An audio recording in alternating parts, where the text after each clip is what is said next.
Hi, everyone. My name is Salena Coachman. I have the pleasure of being hopefully, a great substitute for Kedron Crosby and the team of the Behaviorists with Work Wisdom.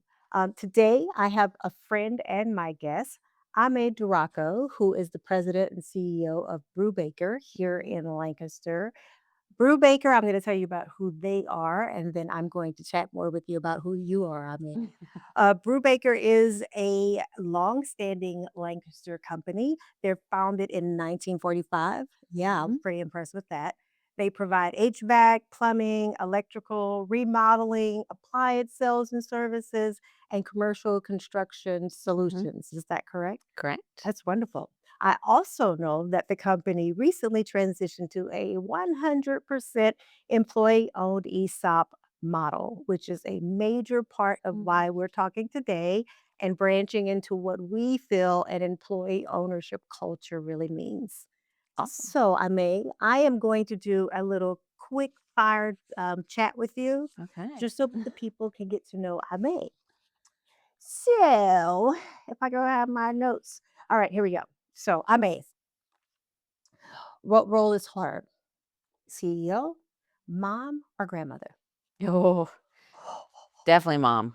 Mom. Yeah. Okay. Anybody that says raising adult children is easier because they're older is wrong. Is Yeah, wrong. it's Yeah. way more stressful. Okay. What's one leadership lesson you learned at home that actually made you a better CEO? Probably my husband when I come home saying, "You're not the CEO here. You're my spouse, so let's keep the CEO at work." Yeah, a So, separation, right? yeah, he taught me I don't have to be the boss all the time. Like, sometimes Mm. I can just be the partner. Yeah, so how's that I working can out? at work, I can do that too. Yeah, yeah. Yeah, Is there work you could be the partner? yeah. That's the conversation. When you're stressed or overwhelmed, what's your go-to reset outside of work? My The grandsons. Yeah, grandsons. my grandsons for Yeah, sure. yeah, I like that. What is one thing that people get wrong about CEOs that is completely not true? I think it's the fact that we're not really approachable people, that Mm, we're kind of on this level, and I feel like I'm more approachable as a CEO because I think mhm. that I'm so happy and content in what I'm doing, Yeah, and me and my team, we're coworkers, so they don't look at me like that, but I feel like that's kind of a misconception that when somebody reaches that level, they're like, yeah, yeah. I mean, and as we were just saying, right? You're all the things. You're a "Mhm, mom, you're a wife, you're a mhm, grandmother, you're a community leader, yep." and you're so much more. So it's like I didn't stop being a human Right, when I and a took this coworker. role, and a Mhm. coworker. Yes, yes. And last but not least, fill in the blank. This is just leading. A strong ownership culture exists when people Care about each other. care about each other. Mm. I'm going to leave a little bit of silence there. I like it so much. Yeah. All right. So that helps me get this ball rolling. Thank you so much, Ame. And it's a pleasure to sit here with you. Thank you for having me. Yeah. She's also my personal friend. So if this gets a little wacky, that's I why. don't admit that in Okay. public. Yeah. So, as I may says, I like the fill in the blank piece, right? What is an employee owned culture? It really is about people that care about one another, and I think there's a different vesting when there is Mhm. care, right? Yeah. Ownership isn't assigned; it's something that is felt, Mhm. right? It's that whole statement of people don't necessarily remember what you bought them, Right. but what do they care about? How you made Mhm. them feel, right? And that's where we wanna be. That's the type of culture I know I want to be a part of. Mhm. So as we talk about this ownership culture, it's helping people think bigger. How do Mhm. we think beyond how business was always done, right? So, in today's reality, and I'm just leading these things up to ask you a few questions. Today's reality of AI and our thought about workforce uncertainty with AI and things of the Mhm. sort, right? People are coming to you, I'm sure, as a president and CEO. What does this mean for brew bakers? What's going to change in my work? What's going to happen when the day occurs when this thing Mhm. takes over, right? There's so much uncertainty. It creates a space of disengagement sometimes, right? Yeah. Along with that. So the organizations that win in this type of culture, what do they look like to you? I mean, It's funny because I think I get asked that a lot about, "Oh, you're an ESOP now, like, yeah, what is it like to have everybody, like, acting and feeling like an owner?" And I think we promoted that culture even before we became an ESOP. I mean, yeah, to our young team members, what is ESOP? Okay, every year we're putting some money in an account that you can't touch. It's not tangible, but we're telling you you're owners and we want you to act like owners. So I feel like I've always tried to build an ownership culture, and it's not necessarily, I want you to think and act like an owner, so save money and make sure we hmm, make profit because that's usually the push, profit, hmm, profit, profit. But hmm, it's, what does shared accountability look like? What yeah, does shared success look like? What does everybody at every level caring about each other in the company more than what's in it for themselves? mm, And I think that's a big part of that ownership culture that gets missed, because people always say, I want my team to act and feel like owners. But what do you do to promote that? yeah, Do they win when the company wins? Or does the owner win when the company wins? And I think mm, that's a big gap. There's no, so last year we had a great year. Every team member in December got some sort of a bonus or profit sharing, mm, because I want them to win when the company is winning as shared, because we have shared ownership. And that yeah, would be whether we were an ESOP or not an ESOP. yes. But, I don't even know if I answered your question. You are. Yeah. Keep going. I'm loving it. Yeah. So yeah, that shared accountability, and how are we sharing in that success? And Mhm. we promote at every level. It's not well, I want this for me. Well, if the company's winning when you win, that's great. That's aligned. Mhm. If you're asking to win, but the company or your teammates aren't going to win, or your fellow owners are not going to win, then we need to look at We need something to look at different. something different. And then we have to look, as their cultural alignment with Yeah, what we're trying to build. because it's truly not winning, Right. right? It's truly not winning, and it's very temporal Right. when people think that way, of that type of Mhm. mindset just lasts for a moment. Right. Yeah. Mhm. So ownership culture, and we can kind of think about if we agree with this. I was both reflecting and looking at material both from the Behaviorist and Work Wisdom, as well as Harvard Business Review. And one of the definitions I saw about ownership culture, meaning employees act like stewards, feel invested, take initiative, and think beyond job description, Mhm. right? That thing you said, it's like, how do I own it? What does this really look like? Because Right. it's way beyond me getting a check at the end of the year, Mhm. right? So ownership is behavioral, in my opinion, and not something that's structured, right? I want to Yes. talk about that for a little bit. Yeah. Yeah, I think for our team, it's easier the higher in leadership you get Hmm. to feel more of that accountability. You're responsible for KPIs and you're talking to your team about what that looks like.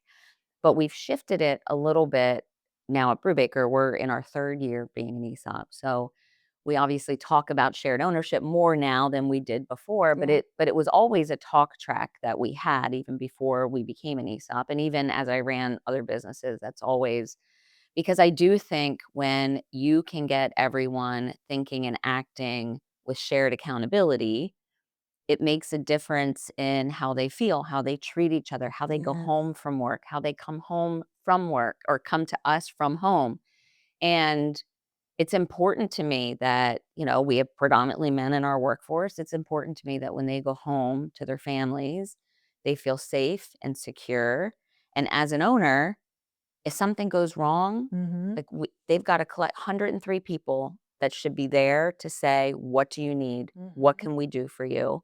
And it's not about the money at that point, or did they show up for work today, or are they out of vacation time? Yeah. This is what it looks like when we all care about each other. And then it's not a group of people saying, "Oh, why did Joe get to stay home today?" Like, "Oh, I I didn't get to I stay heard home. something's Yeah. going on with his kids, but is he having to take PTO?" No, no, no. That's not the conversation. That's Hmm. self-serving. If you had a problem at home, we'd be doing the same thing for you, because Hmm. that's what this company of shared ownership looks like, Yeah. because we care about each other. Yeah, I love this because what you're doing is giving them psychological safety. Mhm. It's like that is such a big piece of my ownership, that I feel the people that I'm entrusting this work with, Mhm. not into, but with, is thinking about my well being, is saying that for the greater good of all of us, we want Joe well when he comes back, Correct. right? So what does that look like? What does it look like for me to stand in the gap Mhm. sometimes if that's occurring, especially if you have a team of, you said 108? 103. 103, so in Joe's space, there's probably 4 or 5 other people probably, Mhm. right? So how is that going to look for him to have psychological safety while he's dealing with that personal thing, Yep. right?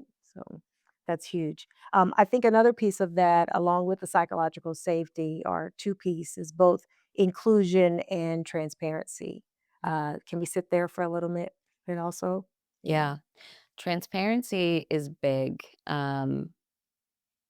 Every single time we have a problem internally, it's there wasn't clarity around something. Mm. And when you don't provide clarity, people fill in the gaps. Mhm. So, and And any way they want to. any way they Yeah. want to. Yeah. And, the Brubakers were subject matter experts Yeah. that took over ownership of a legacy company. And I would say their dad was probably the more entrepreneurial, and they were a plumber and an HVAC technician who now, you know, bought this company from their dad and were running it. So subject matter expertise was always, lifted to the highest level. Mhm. But being business people or thinking like business Yeah. people wasn't really a skill set that most people had. So trying to make that shift to, understanding how do we think like business people? How do we ask questions when, we don't understand? How do we stop shifting blame that, well, nobody told me, so I just did this. And we're a team of adults. We're not a family. We're a team of grown adults trying to all work together That towards a part. common goal. Yes. And what does that look like? It's not, well, it's your fault because you didn't tell me. It's how about we communicate? And Yeah. if there's a gap, Mhm. then one of us didn't properly communicate Yeah. and there probably wasn't enough clarity. And for me, I'm trying to be the one that doesn't have to provide the clarity to the team the whole time. Mhm. I want, you know, we have layers within our organization, and I want managers to feel comfortable enough to now provide clarity to their teams. We're Mhm. moving to a new facility. What does that look like? Not every communication has to come from me Yeah. at every layer. And if you don't understand or you have a question, just ask. Yeah. I am going to just take a moment to say how much we're aligned on this. Read the title of my next card. I don't have my glasses on. Traditional leadership, ownership, oh, the leadership shift, okay. The leadership I shift. can read. Yeah, there is. I didn't say which It's line. the only reason Sorry. she asked me is because I I know. can read. But it's crazy. We didn't have a conversation about No, what I we had did on the not. cards. And it's the leadership shift. It's that whole when to know is it going to come from me or should this voice come from someone else? Mhm, It's a command control thing that we have to give up sometimes as an individual to say for the whole to understand that we're all vested in this. We're mhm, teammates, we're co-workers. What does that look like for me as the leader? Right. mhm, So let's go continue on that trajectory of the leadership shift because I really like your conversation mhm. on that. Do leaders really want ownership or compliance? And I'm not talking about you. Let's talk about overall what you probably see. I would say as a whole, probably. Like I said, I've seen small business owners for many, many years that I've worked with or I've Yeah. consulted with who, I just want people to think and act like owners. And it's like, well, what do you do to empower them to do Yeah. that? Do they have a voice? Do they get to give input? Do you give them responsibility? Do you micromanage? Do you share profits with them? Do Right. you allow them to have an They're ownership probably stake? overwhelmed. Like, wait, wait, wait.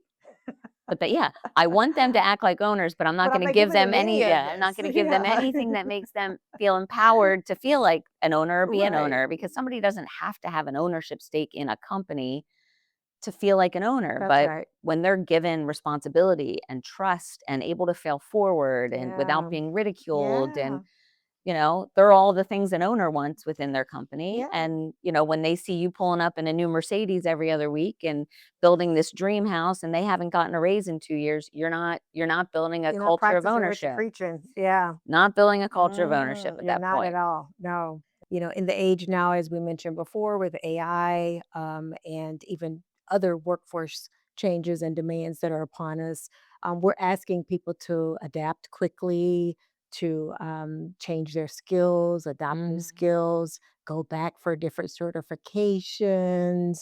We have different navigating of ambiguities.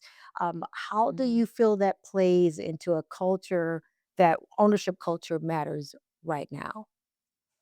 or why does it matter right now? I don't even know if I put the 2 in the same category only because people are still I mean, we have 4 generations in our workforce, Mhm. and they're many of them are very resistant to change, and they've done things the same way for 30 years, and Yeah. there was a culture at Brubaker that if it was going to upset people, we don't do it. So, you have people that have worked there for 20, 30, 40 years who, "Well, they've never made me change anything before. Why are you making me Right. change things now?" And trying to explain to our team, why do we do things like rebranding? Why do we change, why are we now asking people to use software, Yeah. which to them feels so antiquated and not comfortable. Mhm. So trying to explain the big picture is difficult when somebody just doesn't have any idea of how could software help me. I've been sitting drawings on my table and writing them by hand for all these years, and that Mhm. works. Why are you asking me to Why do are you something asking different? me to do it? Yeah. And then we have the younger generation who they embrace the technology and they want it and they love the newer look of our vehicles. Yeah. And so there's two sides of it. We want them to feel like owners, but then when they question things, because as an owner, they don't think that we should be spending our money on that. Yeah. We could be spending money other ways. It's a really fine balance of trying to explain things that are going to be hard to understand without getting, sometimes it can be frustrating. It's like, "Why Mhm. why aren't we all on the same page? Let's just be on the same Mhm. page." Or, "Why don't you just trust me to make decisions?" But I'm like, this team has been here we have an average tenure of 18 years. Yeah. They've been here a long time. Yeah. And here I'm this lady that just comes in like, "Hey, guess what? We're gonna do In this the thing. first 3 Yeah. years, we're gonna change everything because that's what we need to do to become an employee-owned company." And it's like they're like, "Whoa, like, what is Yes. happening here?" Yeah. And Yeah. I didn't always provide enough clarity. I'm, like, moving 15 miles ahead, and they're back there going, "Whoa, like, you just blew past us, lady. Come back, and we need to figure out what you're doing Mhm. here." Mhm. So and I was making the mistake of trying to communicate everything myself, so everything was my fault. So our team was bought in, but they didn't have to say anything. They could kind of, "Wasn't my Wash their hands decision, of that it. was" It's her. yeah. New And it's lady. not that they were doing that maliciously or No, trying to, no. but it's like, they didn't know how to explain this to everybody because they don't like change either. Correct. But it's, to be able to wind that up to the bigger picture, like, Yeah. for me, I think finally last year I said to my team, "My role as CEO is to build wealth for you and every one of your families. That is Mm. my only job. That is what my goal should be every single day because they are the owners I am serving as CEO. And I am gonna have to make decisions sometimes that are hard and sometimes you're not gonna understand them. But I Mhm. promise you that every decision I make, I think it's what's going to be best for our company. Yeah. I'm not guaranteed that it always is because Yeah. I'm gonna fail and I'm gonna make mistakes Yeah. sometimes. But my goal is always it's not self-serving, it's not for me to make more well, it is. It's Yeah. for me to make more money too. But truly, I want our team to all have the home of their dreams, the car of their dreams, the Yeah. family of their dreams, Yeah. everything they've ever wanted. I want them all to retire as millionaires. Mhm. Bob Whalen, who is the CEO of HP Global, I'm kind of like a fangirl of Mhm. his. Mhm. We're technically competitors, but Bob and I have started to get to know each other, and that's they have 30 millionaires on their team as an Wow. ESOP, and why wouldn't that be our goal? Yeah. Yeah. You know, why wouldn't it be? Why wouldn't it be? I tell you what, I made. It must be buying in with these owners of Brubaker. I had a plumber to come to my house Mhm. probably a month and a half ago, and of Brubaker, of course. And he's, I think, a 30-year employee. And you probably knew him About flew this into my time, home. yeah. Yes.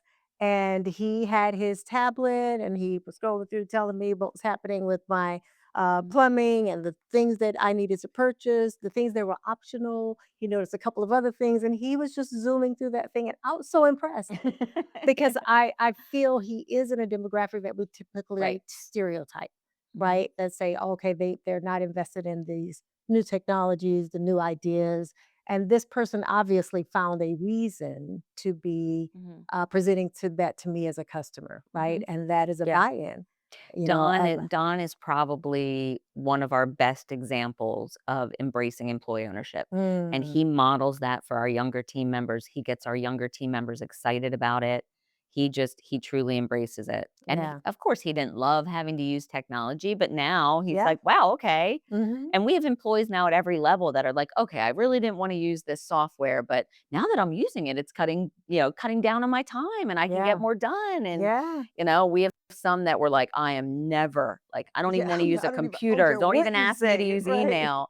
And now they're using like quoting software and, Yeah. it's just, Yeah. yeah. And they're embracing it and Yeah. it's really exciting to watch. Yeah, yeah. I wrote a few things on here regarding that psychological safety. And of course, sometimes the biggest fear is that I'm going to make a mistake. Right. If I learn this thing or if I don't learn it adequately enough, I'm going to make a mistake Hmm. and this is still my job and it might Yeah. cost me my job. Right. So that fear of mistake, the ideas itself are changing the way business goes. That Hmm. change sometimes is very scary. It's in itself, Right. and sometimes I think that with change, it's hard to keep up the transparency, because we're explaining while we go, you know? Yes. It's a delicate balance of Yeah. what do you share and what do you not share. Mhm. Mhm. And I still struggle with that on a regular basis. Yeah. How much should I share and how Yeah. much should I not share? Mhm. So, Mhm. Yeah. Have you ever felt you made some type of error in not sharing? um, probably not. I wouldn't say an error, but there are things that I probably should have shared sooner Yeah. or, things that I didn't even think about, like, Yeah. that I should share. Mhm. And again, that went back to if I would be empowering my managers and leaders with more information instead of feeling like I have to protect them from all my decisions. So it's Yes. my job to tell everybody what's happening or what's going on. So once I started, allowing them to share information with their teams and it wasn't always coming from me, I think that was a big mistake I made early on, just trying to Mm. manage all the communication of everything. Mhm. And it just was not, Yeah, some things they have to yeah. own themselves. I was worried I'd be run over in the parking lot by someone if I didn't start I didn't start letting somebody else say, Yeah. "Hey, we are on board with this as well. This is Yeah, not just on me." yeah. Well, that's also protecting your people, so that's Yes. that's a Yes. caring that's part of that caring too. So on that, I think that let's shift a little bit to accountability versus control, because you Mhm. spoke on this quite a bit already. There's that over controlling space of micromanaging, of course, that we Mhm. hear all the time. Endless approvals, it's like people have to go through Right. all the red tape to get things done, and it creates low trust, as Yeah. we know. So let's speak a little bit, or help you talk a little bit on what you feel is healthy accountability. I really accountability is a big deal for me. And there Mhm. again, I came into a company where there was a complete and total lack of accountability. Mm. And so now when you start bringing accountability to the table, a good example is younger technicians weren't always, 5 years ago getting the training that they really should have. So then they're making mistakes. A water heater is not turned tight enough, and then all of a sudden people have water Yeah, all over their basement. yeah. So when I came in, I saw that we had a lot of like homeowner claims. And I Mhm. said, okay, what happens? What's the process when a claim comes in? It's like, oh, well, we turn it into the insurance company. Okay, well, what happens on our team The member side? Yeah. Well, I mean, they know that they did it. That was kind of the answer, and it's like, And they then we have another claim. I'm like, "Well, Yeah. I just analyzed all of this, and it's, Yeah. the same 4 people, and most of them no longer work for us, but it's the same 4 people. Yeah. There has to be accountability. Like, for their sake and for the company's sake, there has Mhm. to be accountability." Mhm. And, you know, I said, "Even if they leave and go somewhere else, if we haven't set them up for success, letting them know what's right and what's wrong." Yeah. So I think I tell my team all the time, I'm like, "Unfortunately, we are in the business of hiring humans." Yes. So, there are no such thing as perfect people. There are no such thing as people that don't make mistakes. We're getting ready to launch a new website, and I think the firm that did our website, they had written copy that just said, "We do it right the first time." I was like, "Oh, no, we can't put that in there Mm-mm. because we We don't. don't. We hire Yeah. humans." So, but what we do is we will always make it right. That is Yes. the only thing I can guarantee is that no matter what happens or if a system fails or we make a mistake, we're gonna make it right. but we hire humans. Yeah. So accountability isn't always you're in trouble because you did something wrong or you made a mistake. It's more, how are we going to work together to figure out how this doesn't happen again? Yeah. Or maybe this is something that we know in our industry happens, but how Mhm. can we put a process in place to lessen it and Mhm. showing the big picture? So we have a director of customer experience now. Sherry Harry is working for us, and Yeah, Sherry. I brought her in that role as director of customer experience so that she could manage anytime a customer calls us and says they had an issue, Mm. so that we can start to see patterns, which helps us be better. Yeah. And our team understands. Sherry goes and meets with our teams as a whole and tells them, here's what happens when we have a homeowner's claim. It's $1,000. And then our insurance goes up, which impacts all of you because if our profit goes down because we're paying too many claims, we don't Mhm. get to share profit. So it's always bringing things full circle that accountability is in place because we're protecting you and the company, Yes. not any one individual, not self-serving to me, Yeah. not to a shareholder or an owner, Mhm. to our whole company because we are a company filled with owners. I love it. So Yeah. we have to have accountability. If Mhm. we don't, we're doing you a disservice because That's we're right. going to make less money. So it's Mhm. always telling the why. I think Mhm. that's probably the most important. Yeah, and with ownership, accountability has to be chosen. Hmm. It's not something that you can force Right. on people because if they won't own it, they won't own it if you force them or not. So And choose we're it. teaching peer to peer accountability. Like it Mm. doesn't always have to come from a supervisor. If a peer sees somebody doing something Speak on it. unsafe, speak up. You're an Yes. owner here. This impacts you too. But tell the person because you care about them. Yes. Don't tell them because You you want to feel be around right them. or be Yeah. smarter or Hmm. look down on them. As long as you're giving information because you truly care and you want to Yeah. help them and the company, Yes. you're in the right space. Yeah. If you're not, if it's malicious or has Hmm. malintent, then you probably don't belong here. I I love mean, it's that. probably that It's the simple. truth. It's the Yeah. truth. Yeah. That's a great lead. Once again, I would have you read this, but of course, we both have crazy eyesight, so I will not.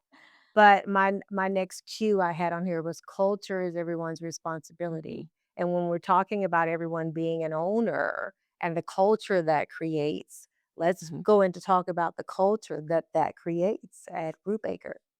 Oh, Yeah, it's funny because a year ago, if you ask our team, what are you proud of? Like yeah. what makes us such a great company? And everything was customer focused. Mhm. We are so good with the customer. Customers love us. We take care of our customers. We have great customer service. We do the job right. You know, and Yeah. it was never about how they treated each other because they didn't treat each other very well. It was almost like a team of siblings that were growing up, and there was just You stop. No, you sibling stop. rivalry. Yeah, why is he always in my business? And Yeah. so I see this shift today, Yeah. and it's sometimes I have to step back and just say like, "Oh my gosh, did he just really say that? Like, did Mm. he just say, you know what? How do we help John be successful?" Instead of, "John is such a failure. Why is he always doing something wrong?" And it's watching that shift because we have preached culture. I can't control our culture. No. No Mm-mm. one individual in here can control our culture. That is But if absolutely every right. single one of us are putting our team, to me, if our team is solid, if we're taking care of our team, our Yeah. customer will always be taken It care will of. shine through. Always. So Yes. we don't have to focus on customer service. We need to Mhm. focus on treating each other with kindness, Mhm. respecting each other, helping each other be our best every single day. Yeah. And if you're not a positive part of our culture, we all have bad days. But if you are consistently not a positive part of our culture, Mhm. subject matter expertise no longer matters. So true. And again, this was a company where subject matter expertise was everything. And in a lot of trade organizations, It especially, it's is. like, Yeah. what would we do if Tim left? Like, Yeah. Tim is so smart and he's the only guy that Oh, knows how to do this. oh, Well, you know yeah. what? We're going to have to figure it out Mhm. because culture is so infectious throughout our organization. And we watched it happen. There are other people with subject matter expertise, and maybe Yeah. we just need to find somebody else to train that Yeah. level of subject matter expertise, but Yeah. helping them not be afraid of someone leaving because they're not Mhm. a fit. If Mhm. somebody leaves, and we have a very high retention rate. If somebody leaves our company, we're typically not too upset Yeah. because they probably Needed to be somewhere they else. needed Yeah. to, yeah, Mhm. maybe it was their time, and Yep. we always try and wish them well, and you know, if they're meant to come back, they'll come back someday, Mhm. but or if we've trained them to the point where they're off to their next thing and we couldn't get at them, Congratulations to us. yeah, Yeah. Mhm. we're happy for that. I completely agree. I really like that. I like the conversation of culture is not one person. It's not the owner, the boss. It's Right. not the leader of the organization. It's not the person that's on that front line. Mhm. It's all, Yeah. I always say that it is a living, breathing thing Yep. that's constantly We have to model morphing. it, it's my Yes. and I don't always model it great. Like, Right. I fail at it just like everybody else. Mhm. And Mhm. I think that is one thing maybe a lot of owners don't always admit. Yeah. Sometimes they're not modeling the culture, but they Yeah. expect everyone else to model the culture, Mhm. and they're also not open to their team saying, "Hey." Yeah. And I've You're worked not for people modeling. like Yeah, that, me too. like, Mhm. and there's just no openness there. Yeah. So when the leader is in a positive part of the culture, now Oof. systemically, It's it's toxic. tough. Yeah. Yeah, it's tough, Mhm. but I Mhm. also can't single-handedly make our Yeah. culture great. Right. But employees trust when the leaders model it. Right, Right. There's a right. level of trust that's established that says I can be that also. Mhm, Right. Or I have the mhm, autonomy to also be an addition to what we're creating here. Right. mhm. If you're modeling it. And to your point, given that space to say, I may can't be all things all the time. Right. So if today she's off, how do we lift her up? Yeah. Yeah, yeah, So we do need that sometimes. correct. Yeah. So at that, practical ways of building ownership culture. Are we rewarding ownership or dependency? Hmm, that's a good question. Yeah, I like that one too. Thanks. I think I think in ESOPs especially, there can be this sense of entitlement Mhm, to, "I deserve something. I deserve a say. I deserve a mhm, vote." You know, mhm. "Why did you" we did a rebrand, which was a big cost to the Yeah, company, huge. and trying to explain why that was beneficial is difficult because not everybody has the mindset to understand how marketing and branding. Yeah. I think now, a year later, when people are saying to them, like, "We see your company everywhere. We love your new trucks," or, now they've started to get positive feedback. I think it's kind of sinking in that, okay, maybe this was a good thing, Mhm, but it was hard for them to understand. And it was very important to me early on to help them understand how I helped our team understand where does the say come in as an owner. So I mm, said, if I'm a shareholder in Coca-Cola, mhm. I don't get to tell Coke, even if I'm holding a lot of shares, unless I'm the majority share, even Yeah, as a majority shareholder, it might not be written that I have any say in what happens. very true. So I don't get to tell Coke what their logo should look like, Mhm. or what colors they should use, or if they should be in a can or a bottle. But what I can do is tell more people to buy Coke, and I can drink more Coke, and I can encourage others to drink Coke, and that's going to help Coke increase Yeah, their stock and their share yeah. value. So we call it ownership, but really we're all shareholders. Yes. And we get those shares for free, which is a huge benefit. And when you have something that is that precious, we don't take advantage of it. That's We have right. to care for it. Mhm. And caring for it looks like all of us working together, respecting each other's expertise that they Yeah, bring to the table. yeah. I would never tell someone what HVAC system to put in a Yeah, home because that right, would not go well. right. And there are gonna be decisions that I make that I need the team to trust that that's my That's area of yours area. expertise. That's right, that's So, right. I think that helps them understand that a little bit, but there is, in some ways, can be a sense of entitlement that I Mhm, should be able to have more say than I have, mhm. and that's still, I think, as we're so early in our ESOP, I think that's one of the biggest hurdles that Yeah, most employee-owned companies, and even when you're trying to build a culture of shared ownership, yeah, even if you're just rewarding through profit sharing or bonus programs, it is hard for people to understand, like, yeah. where does my level of authority stop? Why Mhm. do we have to have hierarchy? Why can't every single one of us make If the we're decision about owners, what kind of refrigerator yeah. we should get? We should Mhm. all vote. 103 people, Yeah. let's vote. I was like, "Wow, we will have 103 refrigerators in our break Yes. room. I can guarantee you that." That is why we need Yes, to have somebody making the final decision. yes. So, Do you have a recognition initiative around those that, champion the ownership concept? yeah, Yeah. we're starting to get away from yearly reviews. I would Mhm. say probably, kind of our frontline team, Mhm. they're still on yearly reviews. Most of our leader and management team are, we're talking monthly. We've got goals, there's accountability. Um, but what we are doing with our team is the more value people are bringing, the Mhm. more we're having conversations about increases in pay, about more structured, bonus plans. Yeah. The whole company now, they all know if we make a certain percentage of profit, we share an equal amount to every single employee owner. Doesn't matter if they're a leader, a manager, on the front line, somewhere in the middle. This past year, everybody got the same amount. Wow. Managers have bonus Right, programs of that maybe course. not Yeah. every team, but Mhm. that I think it's important that they not only are seeing those share values for retirement, but that they're also receiving something tangible because Mhm. they've really pitched in and worked hard. And Mhm. there are people, yes, that contribute more than others. So they're rewarded probably more often with pay Yeah. increases and different things. But Mhm. I think the profit sharing too is also, I don't want anybody to feel like they're less important than someone else because Mhm. of what their contribution is. We have Mhm. people that wanna climb the ladder, and we have people that are so happy where they Where are, they are, and they and we do need to well help them there. know that that's okay. Yeah, yeah, Yeah, they do well there, right? They are a piece of that big work, right? yeah. Doing well with that. So here's some closing thoughts, and I want you to add with me. Ownership culture is built through, just say a word, Trust and caring trust and caring.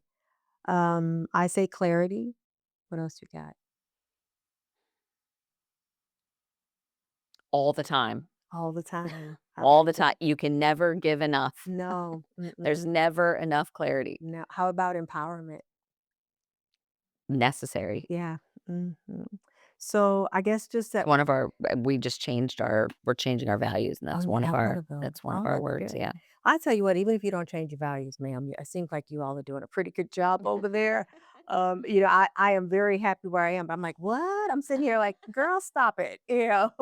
So I'm not hiring you, congratulations. you'll And take my job. I know I'm happy, and I'm happy knowing you. Honestly, I think this has been Well, a the delight I because feel the same exact way. just knowing how a CEO looks at that ownership culture in a true way, not just in a financial way, but also Mhm. seeing the human piece of this and how that person's input, their trust, their transparency, their life, their family, how it looks in the doors of Brubaker and outside is extremely important, Yeah. right? And it has to be.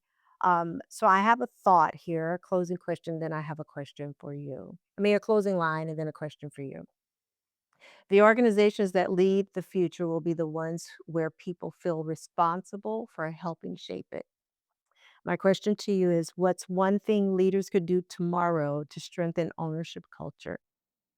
I think it still comes down to trust and caring. First of all, Yeah. trust your team Yeah. and make sure they know that you care about them as a human being. Mhm. There's no better way to have somebody want to work hard for you than to show them how much you care and how much you're willing to do for their success. Yeah. And I think that It speaks volumes. there's not enough of that. I hear No. people say, "Oh, you don't need to like the people that you work with." And Yes, you do. I don't agree with Right. that at all. Me I'm just like, either. if I don't like you, I don't wanna I work don't with want to you. work here. I And say trust that me, I've had all the people I time. didn't like working with, and they don't work there anymore. I'm like, Mhm. "No, I don't have to wanna hang out with you on the weekend." Correct. But But I do want to like them. It makes my yeah, work I environment think good easier. people Yeah, don't dislike a lot of people, and if that there are part. people that aren't likable on our team, they probably don't fit within our culture. Yes. So, yeah, it's Yeah. I just disagree with that. I wanna Mhm. like the people that I have to work with I every do single too. I day. want to like them, or I want to find something to like about them. And I think that part Mhm. is on me, right? And I'm probably Especially. sometimes a little too radically candid because I will say, "I don't like you very much, but I'm gonna tell you why." And I think that there are some things There's that you some could good do things about about that. that. I would Yeah. want somebody to tell me if I'm not very Mhm. likable or if Mhm. I'm sure I step on people's toes all the Mhm. time. I can be a massive steamroller, but it's No. like, tell me. Like, just tell me. Like, I am Yeah. so open to hearing that, and Mhm. I might tell you, "You know what? I'm sorry, in this case, I feel like I have to be," or, "You know what? I need to step back, and I probably didn't handle that Mhm. great." Mhm. And I think that helps other people be more reflective, right? Yes. Even if Yes. they take it away with them. Yeah. Our ownership culture, the one of the biggest changes I've seen is people taking their own accountability, like, "Woo, I really messed Yeah. up there," because before it was Yeah. like, "Well, I mean, I messed up, but," and Because they're now trying it's to like, explain away the work, yeah, right? they feel Yeah. safe. They feel Now they feel safe that safe. they can be human.